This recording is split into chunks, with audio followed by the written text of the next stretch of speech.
Bueno, buenos días. Continuamos con la serie de podcast Salud y Sociedad. Esta es nuestra cuarta edición. Y este podcast lleva por título La esperanza a pulmón libre. Una de las modalidades deportivas de apnea es a pulmón libre. Una de las neoplasias con peor diagnóstico hasta hace poco era el cáncer de pulmón. En España, en el año 2024, según los datos de la Sociedad Española de Oncología, se diagnosticaron cerca de 300.000 nuevos casos de tumores malignos, sin incluir a los de piel ni los melanomas. En hombres, el cáncer de pulmón se sitúa en tercer lugar en incidencia, con más de 22.000 casos, detrás de los tumores de próstata y colorecto. En mujeres ocupa el mismo puesto, el tercer lugar, con un total de más de 10.000 casos, por detrás de los tumores de mama y del cáncer colorectal.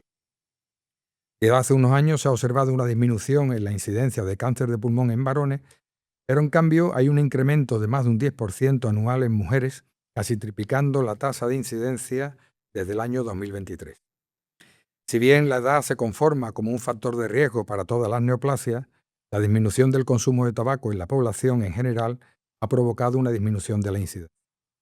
Los avances en el diagnóstico precoz y las terapias personalizadas se han encargado con éxito de aumentar la expectativa de vida de estos pacientes que padecen cáncer de pulmón.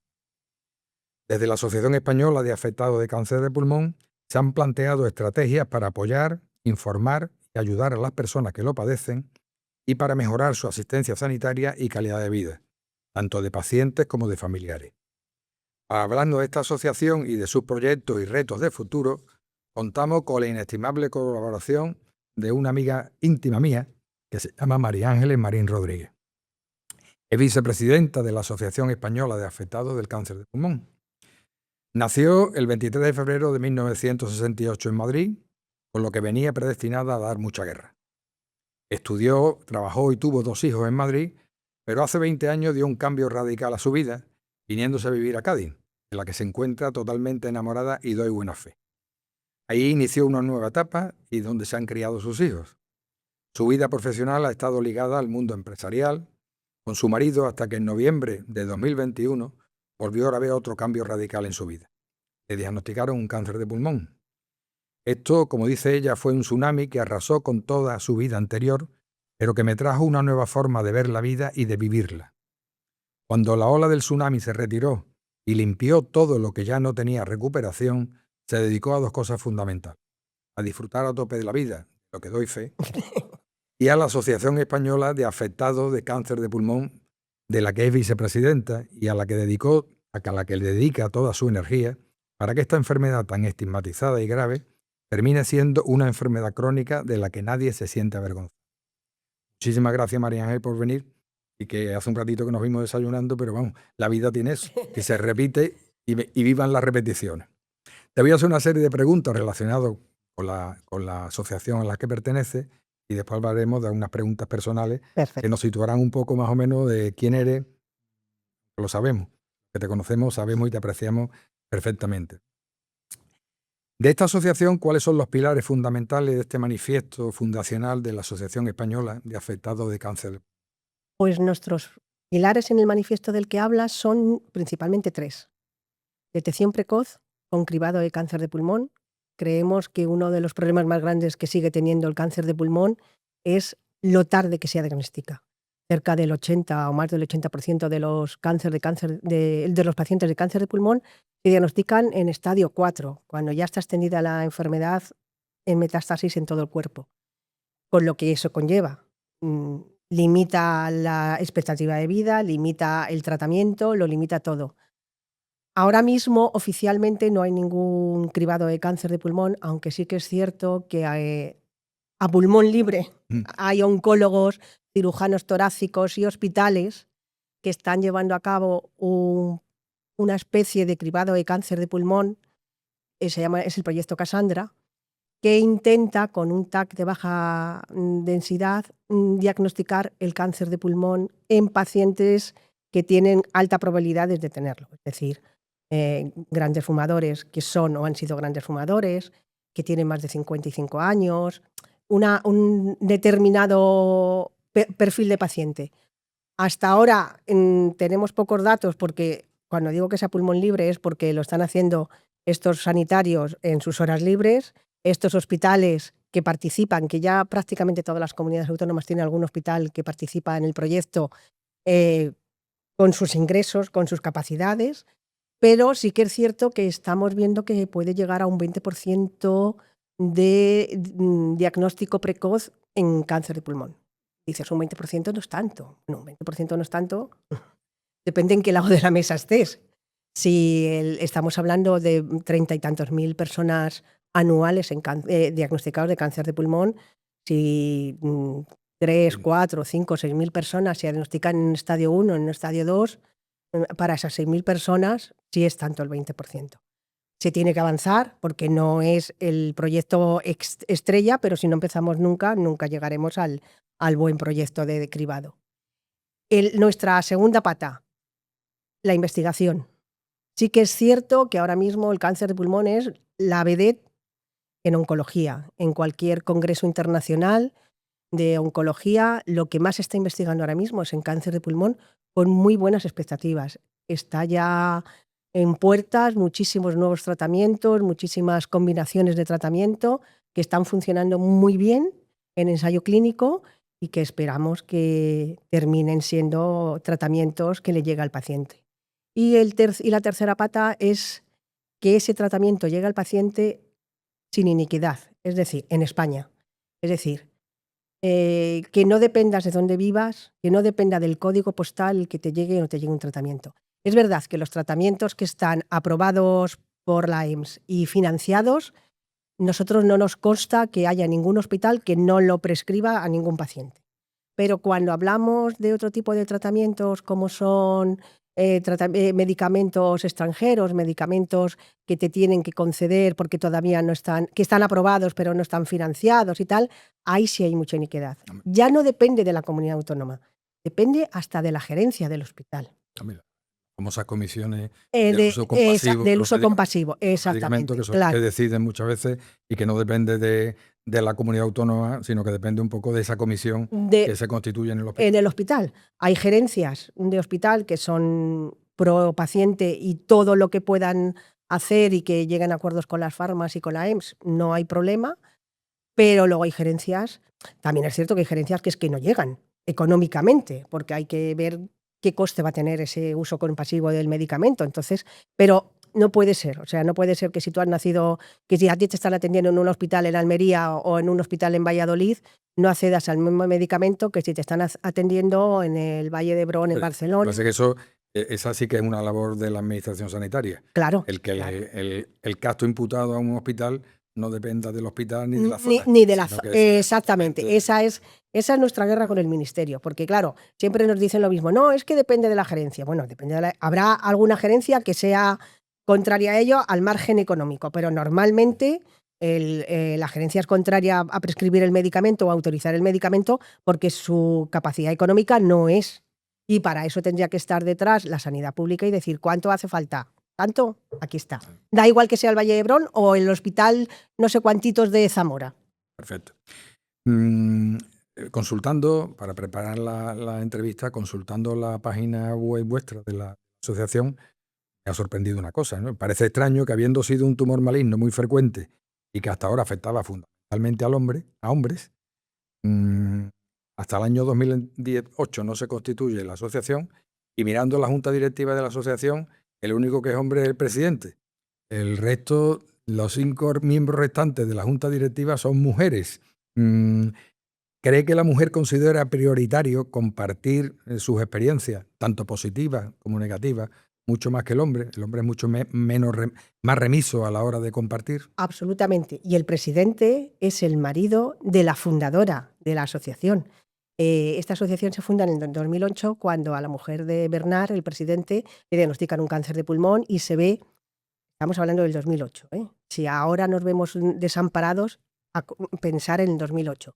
Una mujer con cáncer de pulmón, una cosa rara, entonces decidió fundar la asociación porque se vio desamparada y la creó. Y cuando falleció, porque falleció, le dejó 2 encargos a Bernard, que eran sus hijos y la asociación, y ahí está.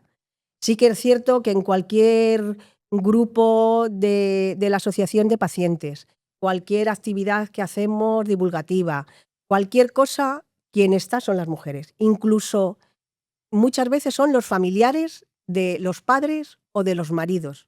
No está el marido en la asociación, o está pero no participa, y sin embargo está la mujer, o está la hija, o está... O sea, mayoritariamente somos mujeres. Hay algún hombre, pero mayoritariamente somos mujeres en todo. Hombre, que contraviene un poco lo que es la incidencia y la prevalencia del cáncer de pulmón, que afecta mucho más a varones que a mujeres, ¿no? A las mujeres nos cuesta menos hablar. Nos cuesta menos expresar que hoy hemos tenido un día muy malo y que estamos hechos polvos y que mañana tenemos cita con el oncólogo y que estamos súper... Eso a un hombre le cuesta mucho decirlo. A los hombres nos cuesta más llorar. Mucho más llorar. Es de débil. Eso es, claro, eso no es de hombres. Y entonces, pues claro, las mujeres, ya te digo, normalmente muchas veces no son ni siquiera la paciente, son el familiar. El familiar es el que... Viendo la página web de vuestra asociación se observa, como digo, que no le falta un perejil. Tenéis un comité científico, tenéis un comité asesor multidisciplinar, colaboraciones con sociedades científicas y alianzas con grupos nacionales e internacionales, tanto de investigación como de diagnóstico precoz de diagnóstico precoz y tratamiento de cáncer de pulmón. Claro, es que la asociación no quiere ser un grupo de pacientes que llamamos para llorar. No. Queremos ser un grupo de apoyo al paciente. Aunque estamos en la era de la información, también estamos en la era de la mala información. Aunque a todos los pacientes, a todos los familiares, lo primero que nos dicen es no entréis en San Google, también lo primero que hacemos todos es entrar en San Google. Entonces es muy complicado discernir la información veraz de la información mala, de la mala información. Muchas veces incluso hay información muy mala, muy tendenciosa, que está disfrazada de artículos, de estudios, entonces es muy complicado. Y luego además, pero lo que pretendemos es que cuando un paciente llame a la asociación con cualquier duda científica o médica, quien le conteste sea un científico o un médico. Por eso tenemos esos equipos, para que cualquier duda que le surja al paciente o a su familiar esté respondida por la persona que tiene que estar respondida. No porque nos metamos nosotros en San Google también y busquemos la solución.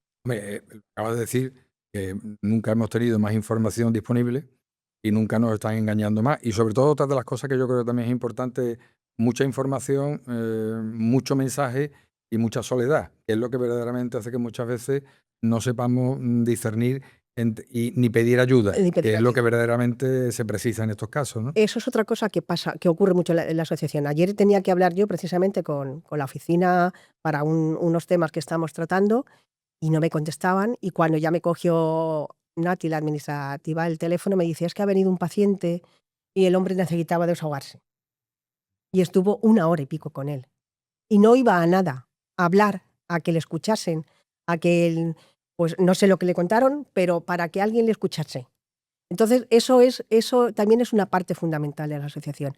Muchas veces, por miedo, porque no quieres agobiar a tu familia, porque estar todo el día o constantemente diciendo no me encuentro bien, estoy muy triste, esto no sale adelante, que hay mucho paciente que está así, un tanto por ciento muy alto, que le dura la alegría de los buenos pronósticos el rato de salir de la consulta del oncólogo, y enseguida ya cualquier cosa que le pasa le vuelven los miedos y la angustia.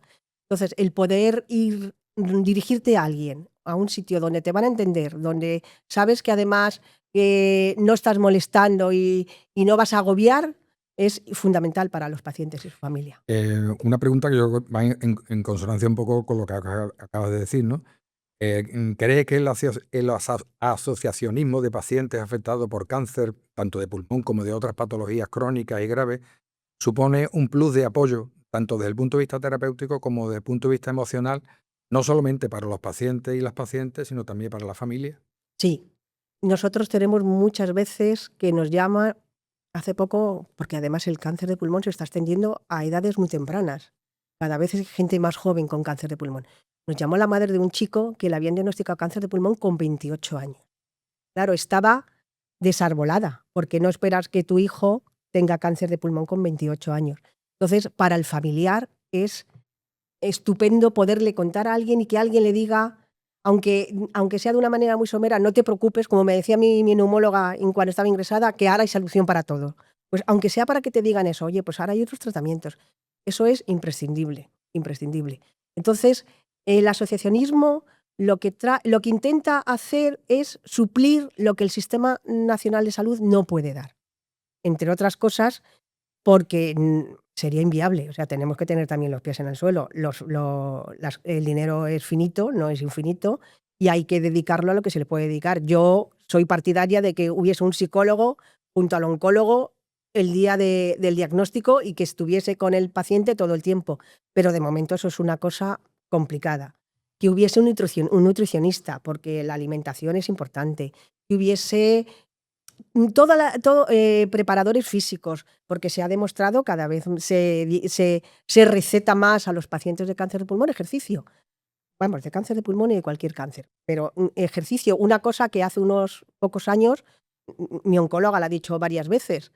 Dice, jamás en la vida se me hubiese ocurrido pensar que un paciente con estadio 4 de cáncer de pulmón iba a hacer ejercicio, iba a poder hacer ejercicio. Lo primero que le decíamos es que tranquilidad y sin moverte.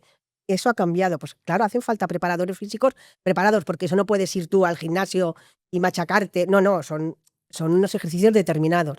Entonces, eso es lo bueno que tiene la sociedad. Yo creo que hay una cosa, que lo acabas de decir, ¿no? El tema de los recursos finitos que tiene la administración desde el punto de vista asistencial. Pero otra de las cosas que yo creo que también no puede tener la administración, y eso sí que puede suplir el asociacionismo, es el tema del tiempo, ¿no? O sea, tú vas a una consulta de oncólogo, de la oncología, están media hora contigo, pero tú hubieses necesitado media hora de lo técnico y sanitario, por así decirlo, y otra media hora de lo sentimental y emocional, cosa que no te lo dan la administración, porque no es tiempo, no claro. hay tiempo. Y además tenemos que tener en cuenta una cosa, cuando el paciente entra a la consulta de oncología, entra en un estado de nervios tal que le cuesta, que aunque lleva apuntadas las cosas que le quiere decir al oncólogo, muchas veces no es capaz ni de decírselo.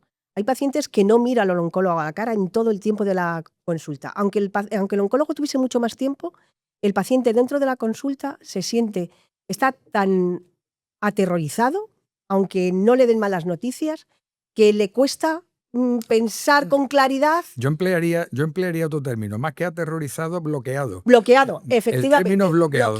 Bloqueado. Yo no es que haya hecho medicina asistencial desde el punto de vista hospitalario, pero cuando muchas veces hay alguien a la que tienes que dar una mala noticia, el tema fundamental es que se bloquea y no estás escuchando absolutamente nada de lo que le estás diciendo. Ni el 10% de lo que te está contando el oncólogo.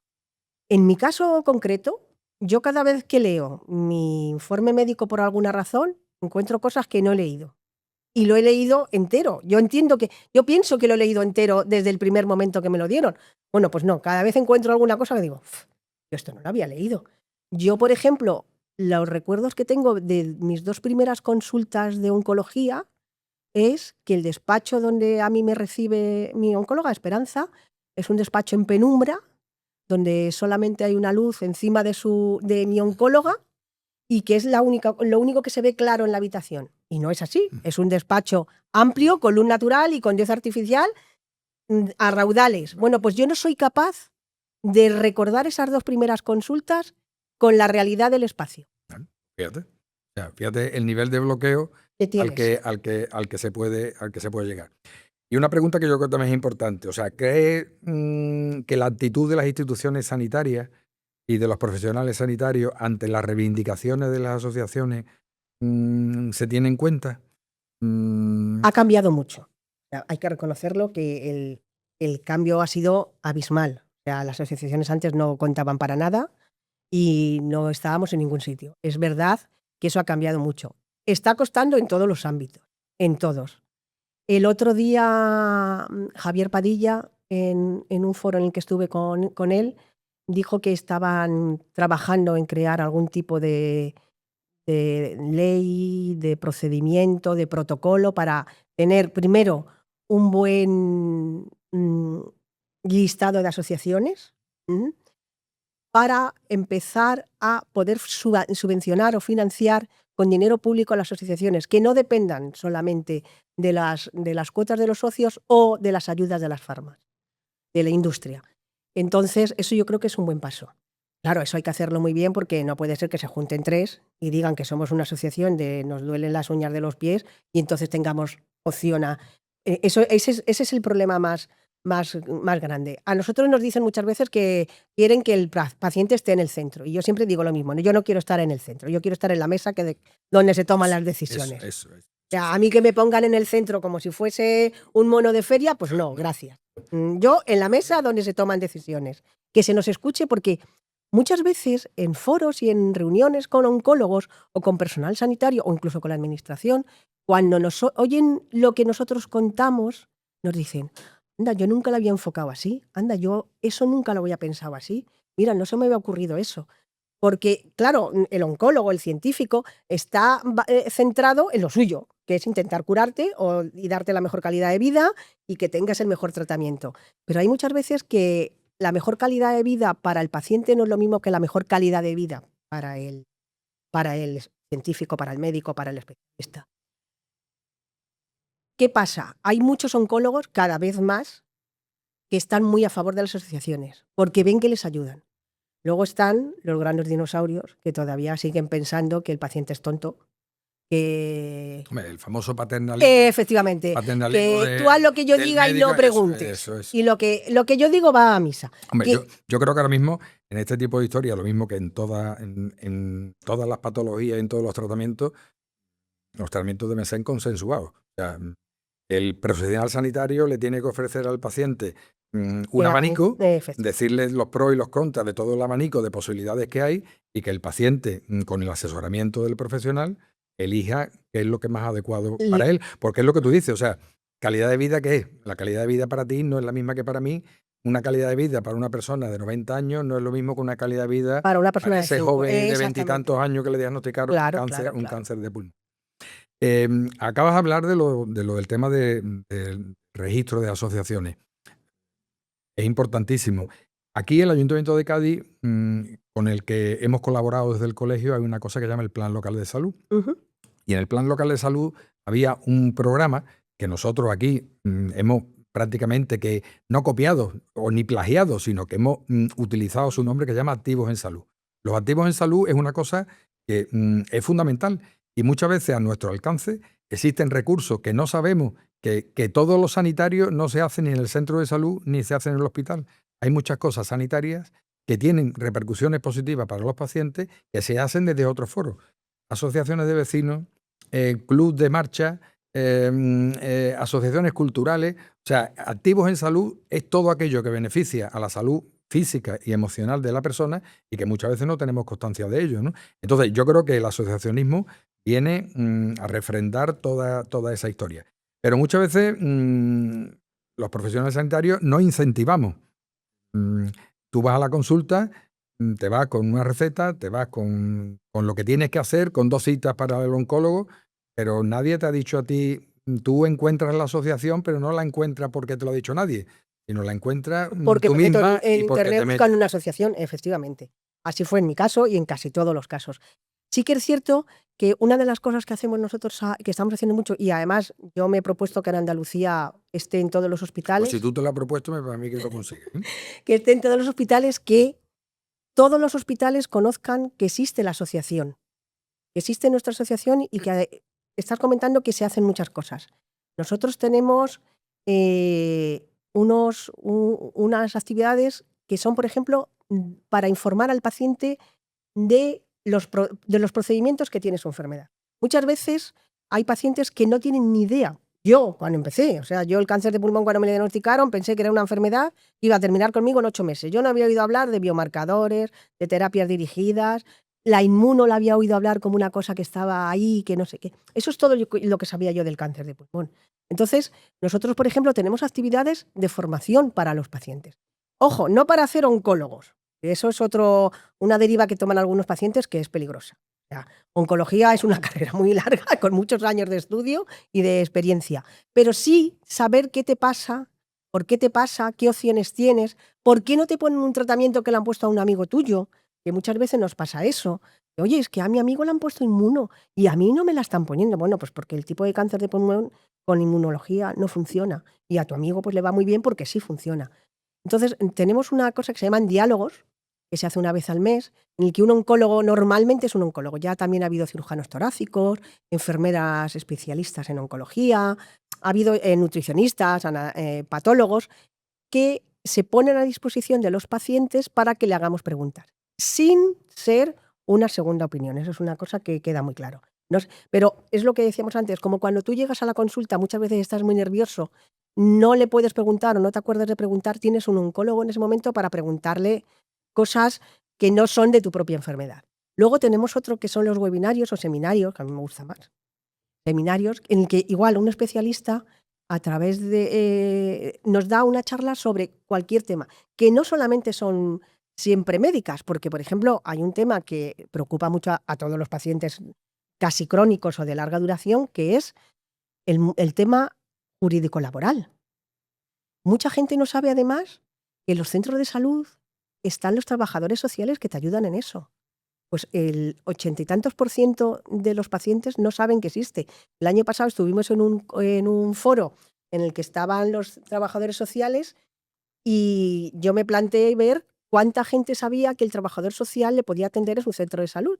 Hicimos una encuesta dentro de nuestra asociación y no llegaba al 20%. Se buscaban la vida, hablaban con amigos, a través de la asociación se llama mucho, pero algo tan básico como tu centro de salud, que lo tienes al lado de casa y que conoces, pues tienes el trabajador social que te puede ayudar, pues a ver si te interesa tener una ITE, si te interesa pedir una absoluta, todo lo que conlleva el mundo jurídico laboral, pues eso también. Entonces, yo creo que las asociaciones, otra de las cosas que tenemos es eso, que cubrimos todo el espectro de la enfermedad. Claro. Es que cuando tú tienes una enfermedad de este tipo, no solamente necesitas un oncólogo y un tratamiento. Es que, como decía en mi currículum, es un tsunami que la arrasa todo y tienes que empezar de cero. En muchos casos tienes que dejar de trabajar, eso supone un menoscabo económico importante, en otros casos pues puedes estar trabajando y quiero decir que cada paciente tiene una historia. Y para eso están las asociaciones también, porque no les da tiempo. O sea, aparte que el oncólogo no tiene por qué saber qué documentación tienes que presentar para solicitar una incapacidad absoluta. El otro día escuchaba una entrevista a un oncólogo del Hospital 12 de Octubre, que por lo visto estaban hablando de novedades terapéuticas muy importantes, ¿no? Y parece que es un hito a nivel mundial lo que han conseguido ellos con respecto fundamentalmente a un tipo de tumor que es el cáncer de pulmón de células pequeñas, que es uno de los más agresivos y que la verdad que muchas veces no tiene mucho que ver con el tabaco, algo, pero no mucho. Y tiene muy poca alternativa terapéutica. Entonces, yo cuando escuchaba eso, digo, estamos asistiendo, y yo creo que me lo ratificará, a un cambio radical en el tema del tratamiento del cáncer de pulmón y de todos los cánceres en general, ¿no? Absolutamente. Os lo decía antes, el cáncer de pulmón ahora es como la vedette de los congresos oncológicos. En cáncer de pulmón están viniendo un montón de cosas nuevas. Hay un montón de moléculas en estudio para diferentes dianas terapéuticas que están funcionando de maravilla en ensayos. Que eso en un plazo corto de tiempo estará para los pacientes. Pero es que ya hay cosas que, por ejemplo, el otro día se ha aprobado que un tratamiento en primera línea que era solamente con pastillas, mi tratamiento es mucho más efectivo con pastilla y con quimio. El día 19 se ha aprobado la financiación de esto.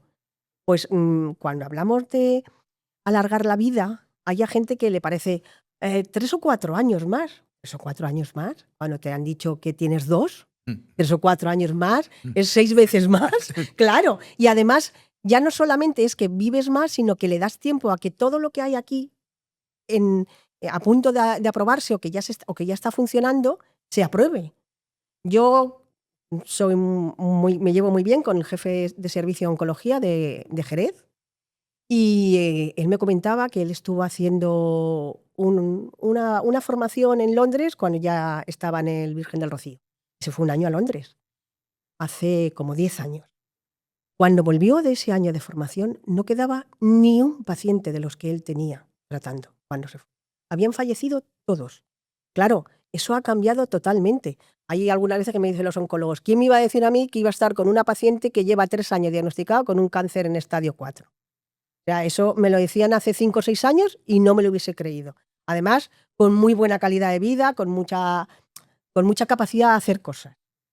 Ojo que el cáncer de pulmón sigue siendo un cáncer de pulmón, que sigue siendo un cáncer muy agresivo, que el número de fallecidos sigue siendo muy alto. Lo que pasa que ha cambiado la expectativa. Hombre, yo recuerdo, vamos, por razones de edad, hace muchos años, pero normalmente cuando hacíamos la residencia y a la década de los 80, principios de los 90, la mayor parte de las veces el diagnóstico de cáncer de pulmón le ponía el contador a cero y el 90% de los pacientes fallecían antes de un año. Claro, Era es una, que esa era la realidad. expectativa de vida muy, muy corta. En cambio ahora, a los hechos me remito. Para 4 años llevo dando lata. 4 años dando lata y que des mucha lata durante mucho tiempo. Una pregunta para concluir un poco esta parte. A una persona, imagínate a una persona, hombre o mujer, acaba de salir de la consulta de oncología del Puerta del Mar y le han dicho que tiene un cáncer de pulmón. ¿Tú qué le dirías a esa persona? Pues se lo dije hace muy poco a una señora que estaba yo esperando para entrar a mi consulta y salió, que le acababan de decir que tenía un cáncer de pulmón. Y me acerqué a ella y le dije, no pienses en el cáncer de pulmón como hemos pensado siempre en el cáncer de pulmón. Yo llevo 3 años y medio diagnosticado de cáncer de pulmón en estadio 4. Está todo parado, está todo quieto.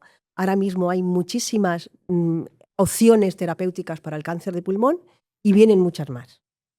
Y también le dije, pero tómate tu tiempo, porque esto necesita tiempo. O sea, cuando te lo dicen, te pasas un tiempo, una temporada, depende de cada uno, más larga, más corta, en el que estás como flotando.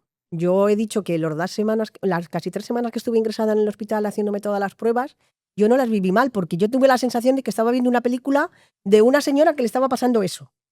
Yo estaba aquí viéndolo y la señora le pasaba todo eso. Entonces, esas semanas para mí no fueron complicadas. Complicada fue el día que fui a la primera consulta de oncología. Ahí es cuando dices que tengo cáncer. Esto no era una película. Esto no era una película, que tengo cáncer.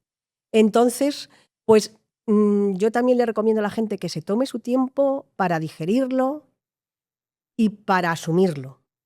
Y que no tenemos que ser Superman ni Superwoman. Que hay que intentar tener la mejor calidad de vida, el mejor ánimo, tomarte las cosas y disfrutar de todo lo bueno. Pero si hay un día que estás de muy mala leche o muy triste y solamente quieres jurar en arameo o llorar, dedícatelo, que no pasa nada. Lo único que tienes que intentar es que sea un día, o una tarde, o una mañana, que no se convierta en el hábito. Que hoy estoy muy triste, me paso el día llorando porque estoy muy triste y mañana otra vez. No, hoy estoy muy triste y me paso el día llorando, pero mañana me levanto y a por ello. Yo es que lo digo muchas veces, yo no me levanto por la mañana pensando, ay, no, me levanto a hacer mis cosas. Yo tengo cáncer de pulmón, 2 hijos, un marido, un grupo de amigos, una madre que ha estado malita, 6 hermanos, un montón de sobrinos. Yo tengo todo eso. Entre todas las cosas que tengo, cáncer de pulmón. Pero no es el centro de mi vida. Eso es lo que le recomendaría. Y que no somos Superwoman ni Superman. O sea, que necesitamos también otro tiempo. Bueno, y para ir concluyendo, algunas preguntas más personales que nos pueden dar una idea de tus gustos, tus aficiones y de cómo encaras la vida, ¿no? Una novela que a ti te... La Regenta. La Regenta. Yo lo siento mucho por el Quijote, pero prefiero La Regenta. Leopoldo. Sí, me parece una obra cumbre de la literatura. Vetusta. Sí. Además, es muy gracioso porque Alcalá de Henares a mí me recuerda muchas veces a Vetusta porque tiene su casino, su calle mayor. Ya no, pero cuando yo vivía allí y era jovencita, es que era Vetusta, tal cual, con sus fuerzas vivas y todo. Una película. Una película, El Padrino. Además es de esas que me la encuentre cuando me la encuentre haciendo zapping, vaya por donde vaya, me paro y la veo. O Casablanca también. Son las dos. Son las dos. Bueno. Soy un poco clásica, ya lo vas a ver. Una en blanco y negro y la otra en color. Una pintura. Bueno, eso sin duda. Las meninas. O sea, tengo TOC con las meninas. Yo creo que debo tenerlas... Madrileña. Claro. Yo creo que debo tener las meninas de todas formas habidas y por haber en mi casa. En puzzle, en cuadro. Mi hija me las está pintando en cuadros pequeñitos. En imanes de la nevera. De todas las maneras tengo yo las meninas. Sabemos tu gusto. Sí. Un momento de paz. Un momento de paz. Pues mira, cuando me junto con los amigos. El otro día... De lo que me incluye. Lo que te incluye. El otro día cuando estuvimos cenando, cuando luego me acosté, digo, qué buen rato, qué bien hemos estado, qué paz hemos tenido. Gracias por la parte que me toca. Un lugar de sosiego. La playa, en cualquier sitio, en cualquier circunstancia. A mí irme al paseo Donde marítimo, nos vimos ayer. efectivamente, al irme al paseo marítimo No. y ver el mar, aunque haya ruido, aunque haya gente, no sé, a mí eso me relaja. Ya no te cuento si te sientas en una terracita o en algún sitio donde encima no hay gente. Pero a mí ver el mar, a mí no me produce melancolía, me produce sosiego. Bueno, pues muchísimas gracias, María Ángeles, por la entrevista. La verdad que hemos echado un ratito muy Muy agradable. agradable. Y yo creo que esto es un chute emocional importante para las personas que, tanto hombres como mujeres, que padecen cáncer de pulmón. Y de aquí reafirmar la labor que estáis haciendo de la Asociación Española de Enfermos Afectados. Muchísimas gracias a vosotros por invitarnos.